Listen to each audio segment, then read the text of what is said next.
After months of intense campaigns, struggle for the elections, the Independent National Electoral Commission has declared Lucky Ayedatiwa of the All Progressive Congress winner of Ondo State governorship election. Ayedatiwa defeated his closest rival, Ajayi of the People's Democratic Party, securing 366,781 votes to Ajayi, who scored over 117,845 votes. The APC claimed victory in all of the 18 local government areas of the state. Joining us from Ondo to give us a wider perspective to the issues on the ground and the many concerns that have been raised by different political parties, the observers, in which we closely had monitored the election, so as to understand if what INEC said that we'll do better in respect to Ondo election and that we won't repeat the mistakes of that of Edo. Joining us tonight is Dr. Gabriel, who is the DG of Center for Credible Leadership and Citizen Awareness. Thanks so much, Doctor, for joining us, irrespective of the very busy as you are wrapping up over there in Ondo. We earlier spoke with you on, that was on Friday ahead of the election. And then there were issues we raised. And then it looks that part of the issue we raised was very peculiar in the election. Issue of vote buying was highly observed that marred the totality of the election process. Would you confirm that to us? First of all, good evening, viewers, and thanks for having me. The election has been wrapped up, and a winner has emerged. In fact, INEC returning officer, the state returning officer, has declared the APC candidate as winner. However, there were issues we discussed the last time before the election, bordering on vote buying, what we call voter inducement. So we had very serious, we raised very serious concerns, about the dynamics, the level at which the vote buying is going now. We did tell Nigerians that the kind of vote buying we expected in Ondo State would be slightly classified, where you now thumbprint, in other words, an electorate who exercises his franchise, raises his ballot paper for someone that is strategically seated somewhere, to view and be sure he has voted for his candidate. And then thereafter, he would go to somewhere to collect his remuneration or his pay for voting for that political party. And then we had issues, associated with distribution of foodstuffs, to persons. This is another form of voter inducement. They distributed foodstuff like spaghetti, indomie, rice, and other food necessities. And these are part of efforts to ensure that, electorates are wooed, are persuaded to vote for a particular political party of interest. However, we have stated very clearly that these are all forms of vote buying. But in Ondo State, Saturday, while the election was on, the DSS, arrested a man who had 2 bags of Ghana must go loaded in money in the trunk of his vehicle. They had to compel him to open his boot, which he refuted for so long, and eventually he opened it, and then they saw it was money. He was arrested and put in a security vehicle that was waiting, and he was weeks away. So, but what have become of that man that was seen with very large sum of money is still bizarre. It is still unclear to some of us that observed the election in Ondo State. It's quite very pathetic and concerned looking at the factors that probably may be prompting some of these vote buying. Those that are pushing the factors towards economic hardship in the country and all of that. So there is an urgent need, because if all this trend, happens to repeat itself, that of Edo, we also witnessed that of a vote buying as well. And I'm looking at also on the elections vote buying. So it looks that it's a continuous trend. But if we are faced with this reality, how do we get our election better? We understand that it's sometimes not factors we can control, but how do we get, how can political parties be committed and align the process to be free? The security agencies were highly mobilized. I will come to that, because there are those that have a concern that it looks that, the issue of mobilizing police was, the number of police that was mobilized towards Ondo election was behind, the expectation. So how do we begin to manage all of this concern? Because vote buying has undermined the integrity of election. And if election is the will of the people, how do we marry all of these interests?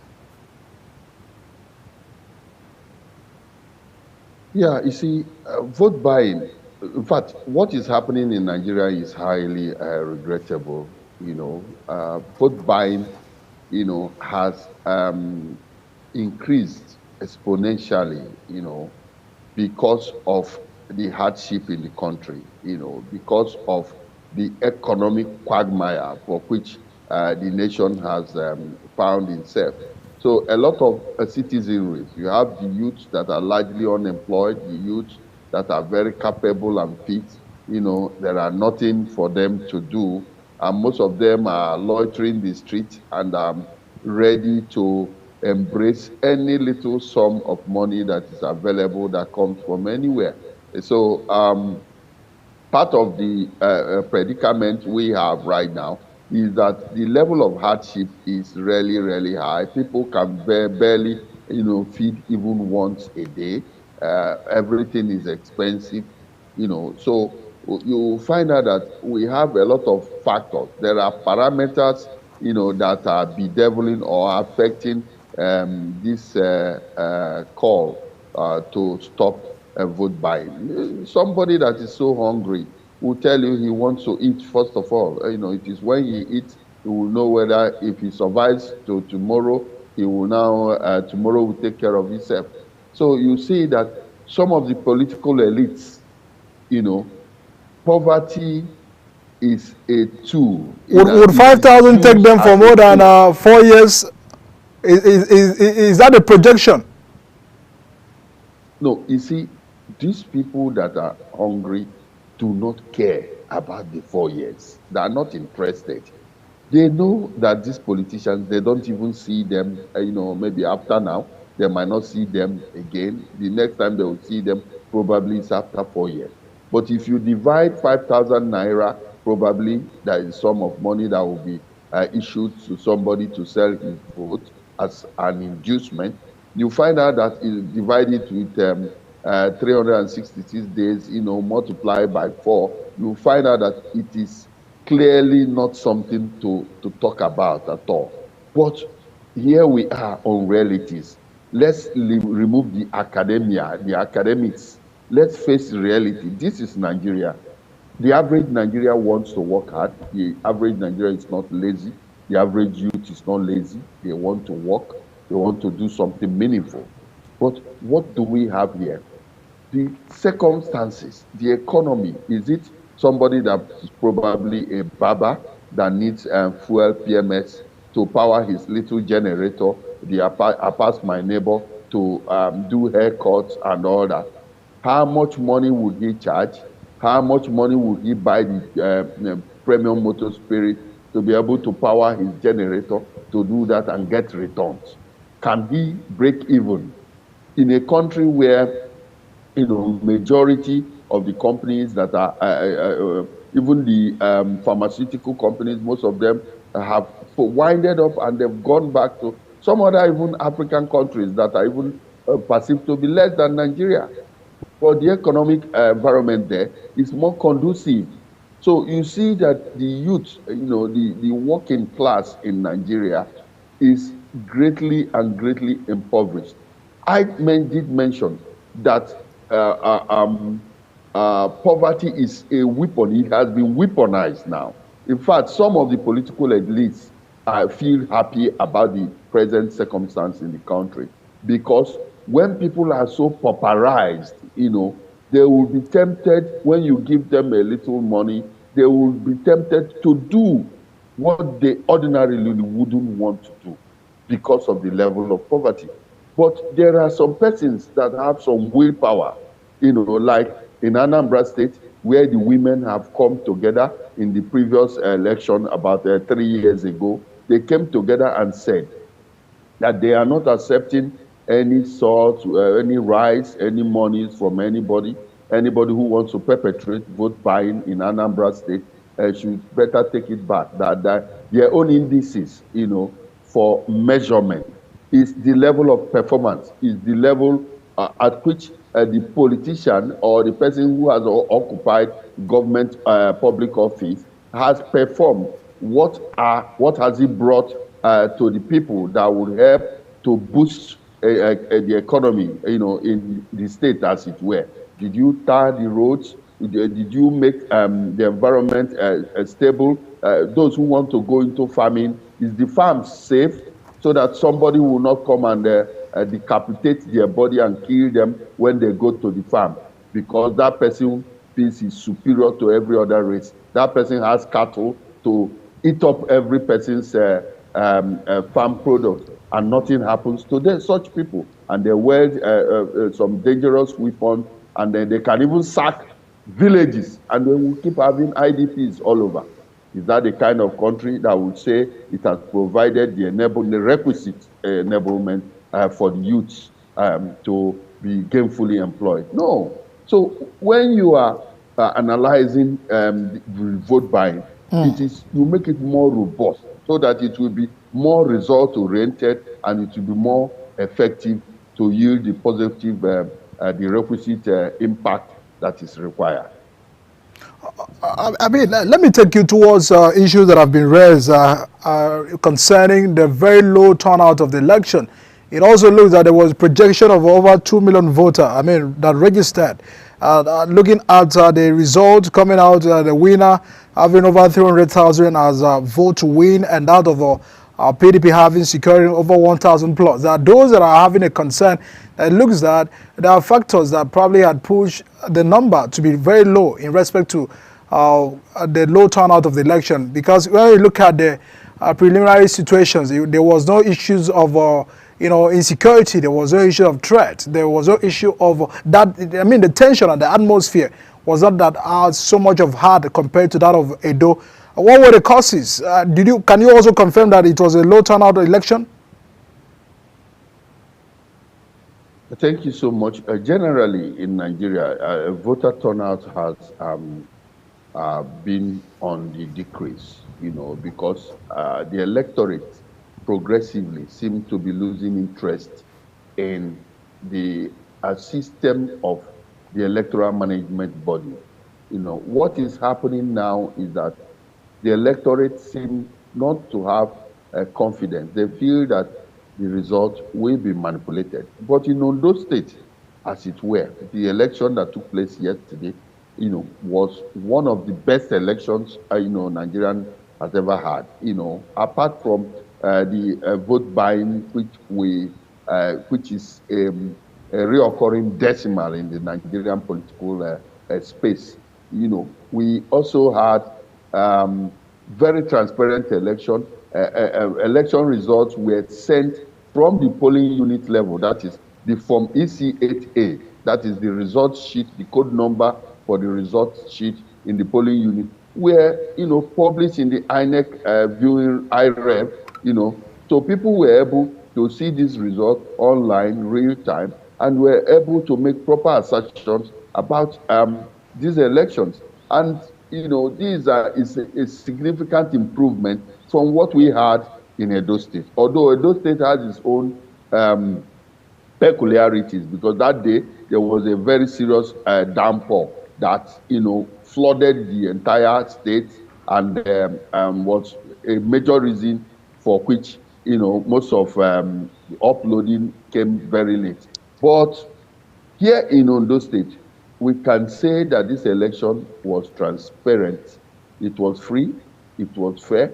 Although it is not yet Uhuru, we had issues of vote buying, but we cannot write off that election.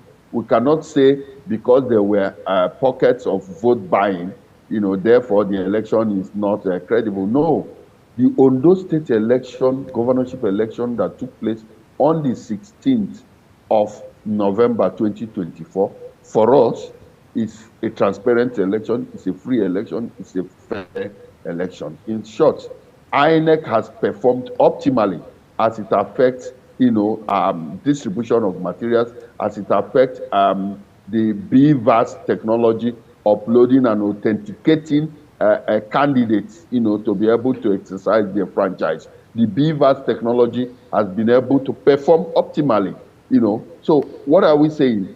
We are saying that if this election can be sustained, then we will know, we will believe that Anambra State governorship election that is coming up same time, November next year, will be a very credible one. So we encourage INEC. We thank Professor Mahmood Yakubu. We thank the state resident electoral commissioner for living up to the expectations. By tomorrow, the Center for Credible Leadership and Citizens Awareness, for which I work for, we are going to address a world press conference on a post-election press conference to be more robust in terms of bringing in all the figures and indices the way we saw it in the field. There are many concerns and issues on how we can get an election better, because those that are having feelings and fear as well that the ruling political party have it as an intention to capture almost all of the state in Southwest. So there were that fear really concerning some of the political parties. Because if you look at Labour Party and that of the People's Democratic Party, they have lost even in their respective local government areas, and there are those that are having a concern. Would that ordinarily be the case if circumstances were okay?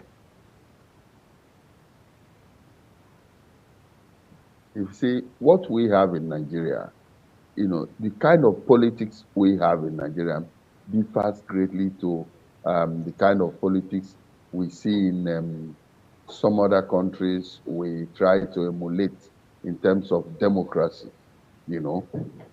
What do we have here? We have people who cannot stay put. They say they are opposition political party, and they cannot stay put and coordinate and organize their opposition to know that they are opposition, stand on their toes and do the needful and work as oppositions. What we have here is the food is ready kind of politicians who cannot bear being oppositions. All of them will want to decamp to the ruling political party. Is that how to be an opposition political party? Even the ones that are there as oppositions, they cannot put their house together. They cannot work assiduously, as one entity, to formidable force to take power and seize power. I think that they still have that euphoria of so many years ago, where their political party, the political party that was in power then, they still have that euphoria. Yeah, I think it has not even dawned on them that they are opposition now. Even the other third force we expected to do better. It is even Zenith Labour Party that came third, not even the Labour Party. In other words, the Labour Party has gone even for that, has dwindled even the more. Is that how to do the opposition political party? Is that how to work? So I think generally the opposition political parties in Nigeria, as it were, they are not serious. They are jokers. They are serious jokers. They are not serious. They don't know how to fight as opposition political parties. That is what is obtainable. So I don't think every other state wants to blend into the ruling party. No. The truth is, are the oppositions doing the needful? Are they standing firm as opposition? Are they talking as opposition? Are they organizing conference? Are they talking, standing firm as opposition political party that are serious and want to seize power? They are not. They are just joking. So for jokers, power can, Power cannot be given on a platform of gold. You fight for it.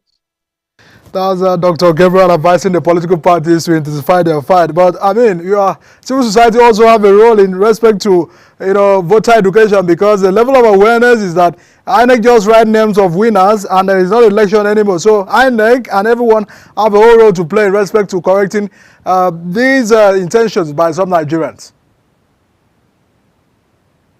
Yeah, I want to correct this impression. INEC does not just write results.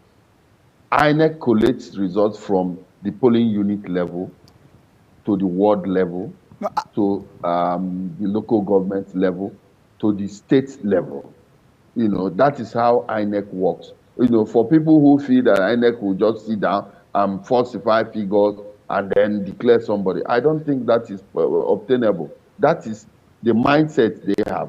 We have gone a step further to tell people, to advise our previous engagement a fortnight ago with the youths of Ondo State.